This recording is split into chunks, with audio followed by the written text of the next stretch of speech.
Mēs pagājušo fórumu runājām daudz par radošiem kvartāliem Rīgā, jo tā bija tiešām viena lieliska tendence, kas pagājušā gadā sākās. Šogad ir ļoti, ļoti sekmīgi pēc fóruma turpinājusies. Ir nodibinājusies Rīgas radošo kvartālu asociācija un kopā ar citām Eiropas pilsētām, piemēram, Tallinu, ir iesniegt arī Eiropas projektam viena programma. Tā kā ceram, ka sasniegsim un iegūsim līdzekļus, lai to realizētu. Un tāpēc mums arī ir ļoti interesanti uzklausīt, jāsaka, Eiropas kultūras galvaspilsētas sadarbības tīkla tēvu.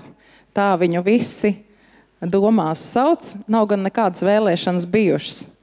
Un tas ir Ulrichs Fuchs, kurš nāk no Marseļas Provanses 2013. gada.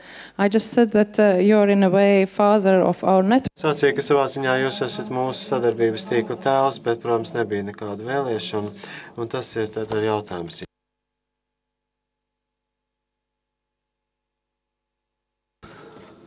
Pat arī pāvestu ievēl, tad vajadzētu mainīt to kārtību.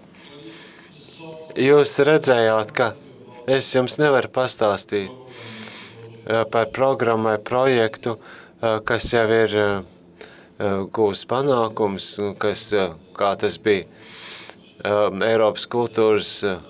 Protams, es nevaru pastāstīt kaut ko tādu, par ko stāstīju iepriekšējie, par savu pieredzi kultūras galvaspilsētu pasākumos, bet es pastāstīšu par vienu projektu. Es varu runāt tikai par plāniem, kādi būs nākamajam gadam. Un jūs jau saprotat, ka šie apkaimju projekti, kas iesaista cilvēkus kultūras projektos, kā arī pēdējās 5-6 prezentācijās tika pasniegti, ka tie ļoti konkrēti ir katrai pilsētai. Un tomēr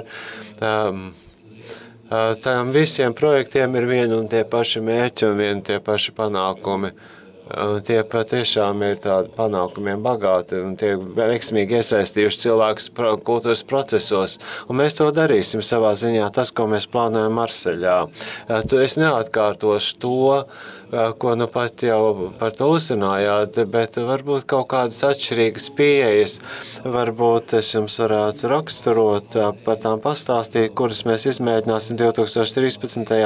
gadā Marseļā, ne tikai Marseļā, bet arī Marseļas apkaimes teritorijā, jo ir tagad saskaņā 2010. gada skaitīšanas datiem tur ir 1,9 miljoni iedzīvotāji Marseļa kā centrs, un tad ir ļoti plaša liela teritorija kopā ar Baņu, kas ir apmēram 150 km rādījus. Visai ambiciozs ir mūsu projekts, ja mēs runājam par reģionālo projektu.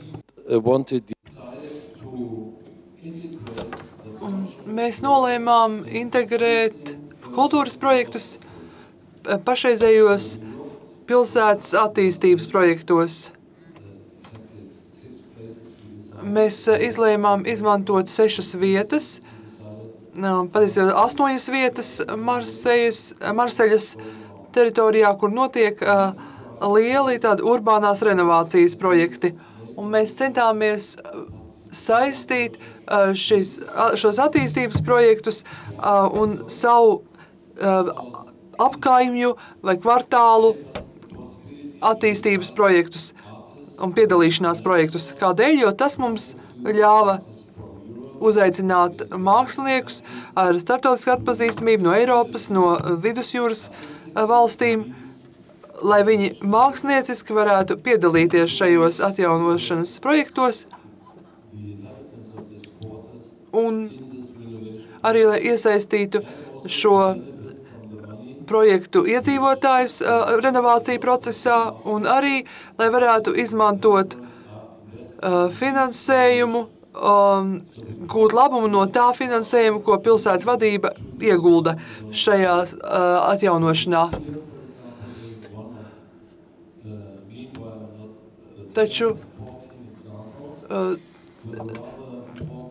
te jūs redzēsiet vienu no 10 vai 14 piemēriem ar ievērojamu budžetu. Ievērojama daļa no mūsu kopējā finansējuma tika ieguldīta šajos kvartāla projektos. bet mūsu mērķis bija izmantot arī daļēji to naudu, ko šajās vietās investē citas pilsētas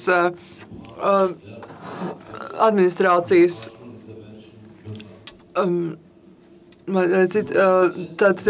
citiem mērķiem. Es gribētu arī minēt piemērus no šiem 14 tā dēvētajiem radošajiem kvartāliem. Tos var atrast mūsu mājaslapā. Tā tiks atvērta šodien atkal 3:00 šodien, un tā ir angļu un franču valodā.